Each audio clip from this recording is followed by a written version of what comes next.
Hi there, Lindsay Walden back with you for this week's video blog. So we have been in the middle of a series on attachment styles. We went through an overview, then we talked about secure attachment. 2 weeks ago was the anxious preoccupied attachment. Last week was dismissive avoidant, and today we're going to dig even more into fearful avoidant. So when we're talking about the avoidant personality or attachment styles, what we're talking about are people that sometimes keep others at arm's length, and really the difference between the dismissive and the fearful is what we're going to talk about today. So with last week in the dismissive attachment, we talked about how a person with a dismissive may have a good view of self or really does want to connect with others, but has a hard time letting people in. And so they kind of keep people at arm's length. With the fearful avoidant attachment, it's similar but also a little bit different because this is one that's going to feel kind of flip-floppy. Some days it may be that this person has a really good sense of self and a good sense of others, but then just as quickly they can sort of shift into a less trusting view of others and maybe even a less positive view of self.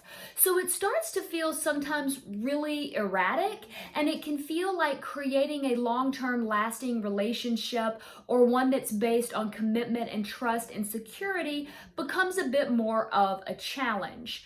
Now, the thing I want you to keep in mind is that I have been getting a lot of questions from people saying, well, is there a way to fix this, or is something wrong with me? Am I just stuck this way? The big key is awareness. The more that you can be aware of what's going on with you, the more that you have an understanding of your overall makeup when it comes to your attachment style, the easier it gets to manage things. It may be that with the fearful avoidant attachment style, you're going to have sort of a baseline operating kind of procedure where you know that at times you're going to flip-flop and be hot and cold. So this is where if you really want to attach to someone else, you're going to reach out to them and you're going to say, look, I really struggle with this. I want to let you in, but there's times where that doesn't feel safe to me. I want to be able to show you who I am, but that doesn't feel safe to me sometimes. So I'm asking you to join with me to create a process where I can check in with you.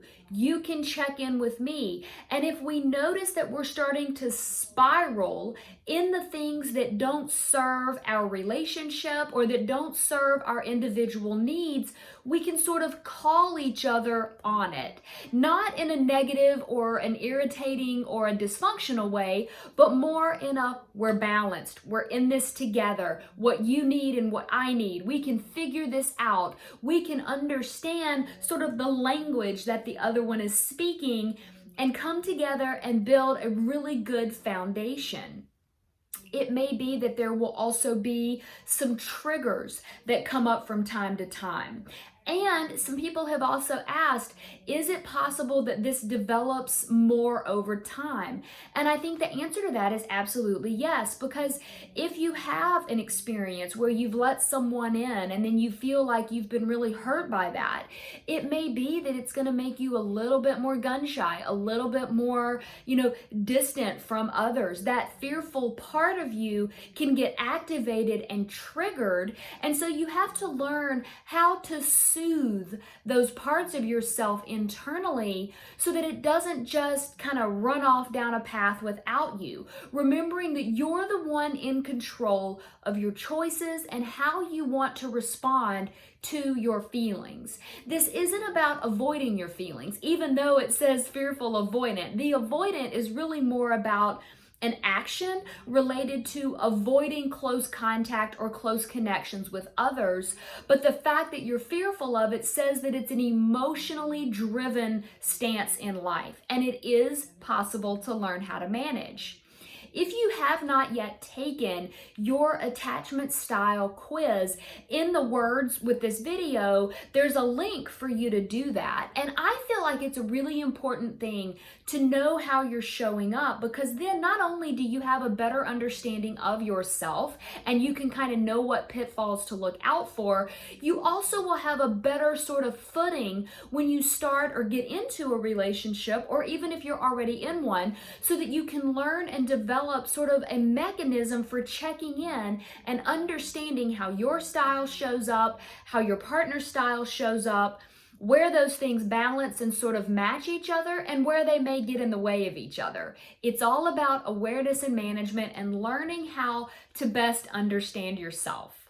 I have really enjoyed going through this series, and I am open to answering any questions that you may have, so feel free to drop those in the comments, and I will be back next week with more relationship insights.